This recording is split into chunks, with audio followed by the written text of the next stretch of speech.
मुझे अभी कुछ दिन पहले गुजरात के अंदर जाने का अवसर प्राप्त हुआ था। कहते हैं जब पारसी समुदाय भारत के अंदर शरण मांगने के लिए आया था अपने देश से, जब उसे विस्थापित होना पड़ा था, तो सबसे पहले उसने भारत के अंदर जामनगर में ही शरण ली थी। वहां के राजा के पास ये कहते हैं कि उनका जो बेड़ा जहाज का आया था ईरान से भाग करके, उन्होंने राजा के पास एक संदेश भिजवाया। समुद्र के तट पर अपना जहाज खड़ा करके और उनके पास एक संदेश भिजवाया। संदेश इस बात का भेजा था कि हमें अपने राज्य में शरण दे दो। राजा भी जानते थे कि हम किसी बाहरी को शरण देंगे, इसकी एक समय के बाद क्या प्रतिक्रिया हो सकती है। तो कहते हैं कि राजा ने शरण मांगने वाले जो पारसी समुदाय के उनके धर्मगुरु आए थे, उनको उन लोगों के उसको लेकर के भेजा था उन्होंने। तो यहां से उन्होंने संदेश भेजा, एक दूध के गिलास को पूरा भर करके भेजा और भेज करके वापस उनके पास कहा कि एक संदेश था। प्रत्यक्ष रूप से उन्होंने बोला नहीं, लेकिन एक संदेश था कि हमारे राज्य में कोई ऐसी स्थिति नहीं है कि हम किसी बाहरी को शरण दे सकें। जब ये संदेश पारसी समुदाय के धर्मगुरु के पास पहुंचा, उनके नेतृत्व के पास पहुंचा, तो उन्होंने उसमें मीठा चीनी घोल करके उसको वापस फिर भेजा राजा के पास। संदेश साफ था,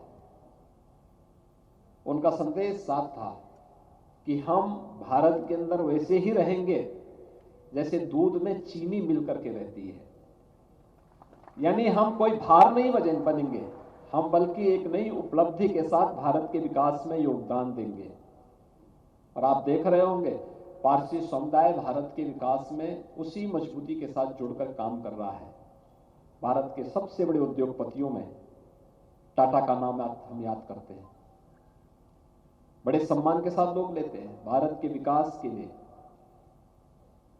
उन्होंने जिस रूप में अपना योगदान दिया वो हम सबके सामने है। कौन ऐसी जाति, मत और मजहब है दुनिया के अंदर जिसको उसकी विपत्ति के समय भारत ने अपने यहां शरण न दी हो। और आज G20 का नेतृत्व करने का अवसर हम सबको प्राप्त हो रहा है। हम सबको देखना चाहिए कौन से ऐसे विषय हैं। उत्तर प्रदेश में 4 शहरों में 11 से अधिक मीटिंगें होनी है, G20 से जुड़े हुए अलग अलग कार्यक्रम होने हैं। लेकिन इसमें उत्तर प्रदेश की, पूरे उत्तर प्रदेश की सहभागिता उस रूप में होनी है। उसको लेकर के हमें अभी से अपनी प्रयास और अपनी एक्सरसाइज को आगे बढ़ाना होगा। किन विषयों को लेकर के हो रहा है? हमारे महाविद्यालय, हमारे विश्वविद्यालय उसको लेकर के अपनी तैयारी स्थानीय स्तर पर कर सकते हैं। उसको लेकर के अभी से हम अपने को तैयार करेंगे। और कौन से ऐसे विषय होने चाहिए जो G20 के इस सम्मेलन के माध्यम से हम आगे बढ़ा सकते हैं, ये हमारे शिक्षण प्रशिक्षण संस्थानों को अभी से तय करने होंगे। भाइयों बहनों, दूसरा, जिस ब्रिटेन ने हम पर 200 वर्षों तक शासन किया, उस ब्रिटेन को पछाड़ करके भारत दुनिया की 5वीं बड़ी अर्थव्यवस्था ही बना है। यह भी भारत के लिए कोई कम उपलब्धि की बात नहीं है। और उस ब्रिटेन को पछाड़ करके 5वीं अर्थव्यवस्था बनने के साथ ही आज दुनिया की भारत की अर्थव्यवस्था दुनिया के अंदर सबसे तेज गति से उभरने वाली अर्थव्यवस्था में से है। लोकतांत्रिक मूल्यों और आदर्शों के साथ जीने की स्थिति, और उसमें अपनी अर्थव्यवस्था को कोरोना कालखंड में भी जिस मजबूती के साथ भारत लेके गया, और किसी उपलब्धि से कम नहीं। ये पहली बार हुआ है। मैं बार बार इस बात को कहता हूं, कोरोना महामारी के आने के 9वें महीने भारत को प्रधानमंत्री मोदी जी ने वैक्सीन दे दिया था, और एक नहीं 2 स्वदेशी वैक्सीन दिया। इंसेफ्लाइटिस से यहां पर मौतें होती थी। इंसेफ्लाइटिस से पूर्वी उत्तर प्रदेश में हर वर्ष हजारों मौतें होती थी। जापान में इंसेफ्लाइटिस का टीका, इसका वैक्सीन 1905 में बन गया था और भारत में उस वैक्सीन को आने में 100 वर्ष लगे। 2006 में गोरखपुर में और पूर्वी उत्तर प्रदेश में इंसेफ्लाइटिस के वैक्सीन लगे थे 2006 में। यानी जापान में 1905 में बन गया था, लेकिन गोरखपुर पहुंचते पहुंचते उस टीके को 100 से ज्यादा साल लगे हैं। लेकिन भाइयों बहनों, कोरोना जैसी महामारी में हर नागरिक के जीवन को बचाने के लिए प्रधानमंत्री मोदी जी ने 9वें महीने दुनिया के अंदर जो सबसे तेजी के साथ टीकाकरण के लिए कार्य हुआ था, उसमें भारत के अंदर भी हुआ। भारत ने एक साथ 2 टीके दिए और भारत की 135 करोड़ की आबादी को 135 करोड़ की आबादी को निःशुल्क वैक्सीन, क्या एक नहीं 2-2 डोज तो निःशुल्क दिए ही, प्रिकॉशन डोज भी सब लोगों को फ्री में उपलब्ध करवाने की कार्रवाई की। एक नया भारत है। आज दुनिया के लिए कौतूहल और आश्चर्य का विषय बना हुआ है। जितना भारत अपने यहां गरीबों को आवाज देता है, उतने में एक नया ऑस्ट्रेलिया बस जाता है। आप देखते होंगे भारत के अंदर 3 करोड़ से ज्यादा लोगों को एक एक आवास मिला है। ये 3 करोड़ की आबादी को एक एक आवास उपलब्ध होना, ऑस्ट्रेलिया की कुल आबादी ही 3.25 करोड़ की है। यानी वहां के हर परिवार, एक परिवार में 5 लोग होंगे, लेकिन हमारा कहना है कि हर व्यक्ति को एक एक आवास भी मिल जाए तो भी ऑस्ट्रेलिया से ज्यादा आवास हम लोगों ने भारत के हर नागरिक को भारत के अंदर उपलब्ध कराए हैं। भारत ने अपने यहां 80 करोड़ लोगों को, अमेरिका और यूरोपियन यूनियन की कुल जितनी आबादी है, उस कुल आबादी के हिसाब से जितनी कुल आबादी है दुनिया के उन सभी प्रतिष्ठित और बड़े देशों की, विकसित देशों की, उतने लोगों को पूरे कोरोना कालखंड में भारत ने फ्री में राशन की सुविधा उपलब्ध करवाई है। 80 करोड़ लोगों को। ये कोई उपलब्धि से कम नहीं है। भारत जैसा देश कोरोना जैसी महामारी के सामने जिस मजबूती के साथ कार्य करता रहा, दृढ़ इच्छा शक्ति, यशस्वी नेतृत्व, चुनौतियों के बीच से रास्ता निकालने, हर विपरीत परिस्थिति में कार्य करने का एक जज्बा, और उसी में देश के हर नागरिक को बिना भेदभाव के योजनाओं का लाभ देना, जो भारत की परंपरा रही है, उसके अनुरूप ये सारे कार्य हुए। अलग अलग तबके के लिए अलग अलग प्रकार की व्यवस्थाएं। जब दुनिया कोरोना में पस्त थी, लोगों की समझ में नहीं आ रहा था क्या हो रहा है, तब भारत कहीं वैक्सीन का निर्माण कर रहा था, कहीं वेलफेयर की किसी स्कीम को आगे बढ़ा रहा था, कहीं पर पीएम स्वनिधि योजना के माध्यम से स्ट्रीट वेंडर के वेलफेयर के लिए कोई नई स्कीम को आगे लॉन्च कर रहा था, कहीं पर राष्ट्रीय शिक्षा नीति के माध्यम से अपने युवाओं के उज्जवल भविष्य के लिए अपनी एक नई कार्य योजना को प्रस्तुत कर रहा था। बैठा नहीं रहा। ऐसा नहीं कि हम केवल कोरोना तक ही, प्रबंधन तक ही सीमित थे। कोरोना प्रबंधन एक पक्ष था, उस पर फोकस था, लेकिन इसके साथ ही अन्य क्षेत्र अछूते नहीं थे, सब पे कार्य हो रहा था। कोरोना कालखंड में ही ओलंपिक हुआ और अब तक ओलंपिक में सबसे बड़ी प्रतिभाग, यानी जो टीमें गई थी, सबसे अधिक खिलाड़ियों ने प्रतिभाग भारत से किया और सबसे अधिक मेडल भी भारत ने पहली बार ओलंपिक में जीते और पैरालंपिक में भी जीते। ये तो कोरोना कालखंड के अंदर ही हुआ था। ये नया उभरता हुआ भारत है और इसमें स्वस्थ प्रतिस्पर्धा के लिए हर व्यक्ति के लिए, हर प्रदेश के लिए भी जगह है। उस जगह में हमें भी अपने को देखना होगा, हम कहां पर हैं। हर एक के लिए अवसर है, उस अवसर को के साथ अपने आप को जोड़ने के तरीके को हमें सीखना होगा। हमारी संस्थाओं को जोड़ना होगा। माननीय अध्यक्ष लोकसभा ने भी यहां पर जो बात कही, भारत लोकतंत्र की जननी भी है, मदर ऑफ डेमोक्रेसी। गोरखपुर विश्वविद्यालय और गोरखपुर के शिक्षण संस्थानों के लिए एक नया शोध का विषय हो सकता है। गोरखपुर में चोरी चौरा के पास आप जाएंगे, एक गांव का नाम ही राजधानी है, और राजधानी आज से 2000 वर्ष पुराना उसका इतिहास है, 2 से 2500 वर्ष पहले। और जो मुझे जानकारी है, गोरखपुर विश्वविद्यालय ने वहां एक बार शोध करवाया था, 6 से 8000 वर्ष पहले धान की खेती उस क्षेत्र में होती थी। आखिर डेमोक्रेसी के बीज कहीं ना कहीं यहां रोपे गए होंगे। वैशाली का नाम आप सुनते हैं, राजधानी के साथ उस अध्ययन को आगे बढ़ाने की आवश्यकता है। क्यों नहीं हमारे इतिहासविद और पुरातत्वविद इस दिशा में कार्य करके इस कार्यक्रम को आगे बढ़ाते हैं। हमारे इंस्टीट्यूशन को इंडस्ट्री के साथ जुड़ना ही होगा। हम केवल अपने बच्चों को क्लासरूम तक सीमित न करें, व्यावहारिक जानकारी उनको देनी होगी, और व्यावहारिक जानकारी इस रूप में समाज की जो चुनौती है, वो चुनौती केवल शासन के तक सीमित नहीं होनी चाहिए। शिक्षण प्रशिक्षण संस्थाओं को उसके साथ अपने आप को जोड़ना होगा। एक दुखद सच्चाई ये भी है कि हमारी संस्थाएं उससे अपने आप को एकदम निरपेक्ष कर देती है। परिणाम क्या होता है? कोरोना जैसी महामारी को हम नियंत्रित कर लेते हैं। कोरोना 2.5 वर्ष में 23,600 मौतें यूपी के अंदर होती हैं, लेकिन सड़क एक्सीडेंट में 1 वर्ष में इतनी मौतें हो जाती है।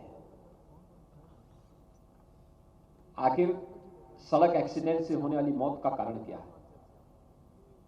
ओवर स्पीडिंग, हेलमेट न पहनना, गलत रोड इंजीनियरिंग, वो बेल्ट न लगाना, सीट, कार की सीट, आगे की सीट में या पीछे की सीट जहां भी बैठते हैं वहां बेल्ट नहीं लगाते लोग, अपनी शान के विरुद्ध समझते हैं। परिणाम क्या होता है? अगर एक्सीडेंट होता है, बाइक वाला चलता है बिना हेलमेट के चलता है, हेड इंजरी होती है, समय पे उपचार नहीं मिलता, उसकी मृत्यु होती है। आखिर ये क्या स्कूली पाठ्यक्रम में और पाठ्यक्रम में न भी हो, क्या हम अपनी मॉर्निंग असेंबली के समय बच्चों को या उन स्कूली बच्चों को इसके बारे में अपने कॉलेजेस में जो हमारे कार्यक्रम होते हैं उसमें बता पाएंगे कि हमें सड़क के नियमों का पालन करना चाहिए, निर्धारित स्पीड पर ही अपनी गाड़ी को रखना चाहिए, बाइक पे चलना है तो हेलमेट पहन करके ही चलना चाहिए? क्या हमारे इंजीनियरिंग कॉलेजेज या फिर टेक्निकल इंस्टीट्यूशंस गलत रोड इंजीनियरिंग के कारण होने वाली दुर्घटनाओं के बारे में संबंधित विभाग के साथ बैठ करके किसी एक अध्ययन को आगे बढ़ा सकते हैं? हमें कोई संस्थान खड़ा करना होता है, वहां पर हम लोगों को वहां के सामाजिक अध्ययन की जानकारी लेनी होती है। इसके लिए हम लोग बाहर से संस्थाओं को बुलाते हैं। हमारे विश्वविद्यालय, हमारे महाविद्यालय क्यों नहीं इस अध्ययन के साथ जुड़ते हैं? क्यों हर कार्य के लिए आप शासन पर निर्भर रहना चाहते हैं? स्वयं भी उसके साथ जुड़ करके उस कार्यक्रम को आगे क्यों नहीं बढ़ा सकते? एकदम कर सकते हैं, उसके लिए तैयार होना होगा। हमारी लाइब्रेरी इतनी रिच क्यों नहीं कि दुनिया का सारा ज्ञान उस लाइब्रेरी में हो और हमारा छात्र, हमारी छात्राएं उस ज्ञान के साथ अपने आप को जोड़ करके दुनिया में बेहतर से जो सबसे अच्छा हो सकता है वह करने के लिए अपने आप को तैयार कर सके। और इन्हीं सब भावों को लेकर के पूज्य महंत दिग्विजयनाथ जी महाराज ने 1932 में गोरखपुर में, जब आवागमन के साधन नहीं थे, जब सुविधाएं इस रूप में नहीं थी, संसाधन नहीं थे, तब महाराणा प्रताप शिक्षा परिषद की स्थापना भी की, तब महिलाओं के महाविद्यालय की स्थापना भी की, तब तकनीकी शिक्षा के लिए पॉलिटेक्निक की स्थापना भी की, आयुष के लिए आयुर्वेद कॉलेज की स्थापना भी की, शिक्षा को संस्कृति से जोड़ने के लिए संस्कृत महाविद्यालय की स्थापना भी की और उच्च शिक्षा का एक अत्याधुनिक केंद्र बनना चाहिए। इस दिशा से जब आवश्यकता पड़ी तो अपने दो महाविद्यालय गोरखपुर विश्वविद्यालय की स्थापना के लिए उत्तर प्रदेश शासन को देकर के गोरखपुर विश्वविद्यालय की आधारशिला भी उसके माध्यम से उन्होंने रख करके ये देखा कि जब भी आवश्यकता पड़ेगी, इस संपत्ति का मोह नहीं, लोभ नहीं, अगर समाज हित में ये देना पड़ेगा तो समाज का ही है। तो त्वदीय मस्तु गोविंदा तुभ्यमेव समर्पये के भाव के साथ इसको दान करने में भी और इसको समर्पित करने में भी कोई संकोच नहीं होना चाहिए। और जो भाव था, आज गोरखपुर विश्वविद्यालय एक अच्छी यात्रा पे आगे बढ़ा है। गोरखपुर 4 विश्वविद्यालय यहां पर हैं, इंजीनियरिंग कॉलेजेस हैं, एम्स और मेडिकल कॉलेज है, डेंटल कॉलेज भी है, अन्य प्रतिष्ठित संस्थाएं यहां संचालित हो रही हैं। इन सभी संस्थाओं की जिम्मेदारी बनती है न केवल गोरखपुर बल्कि पूर्वी उत्तर प्रदेश के उन विभिन्न पक्षों को लेकर के, जो पक्ष उनके हैं उन पक्षों को लेकर के हम कार्य करें, उस दिशा में आगे बढ़े, नए प्रयास करें, नए अध्ययन दें, इनोवेशन पर फोकस करना पड़ेगा, रिसर्च एंड डेवलपमेंट पर हमें ध्यान देना पड़ेगा। ये रिसर्च एंड डेवलपमेंट केवल आईटी और आईटीएमएस के क्षेत्र में नहीं होता है, हर एक फील्ड में हो सकता है, हर एक क्षेत्र में हो सकता है।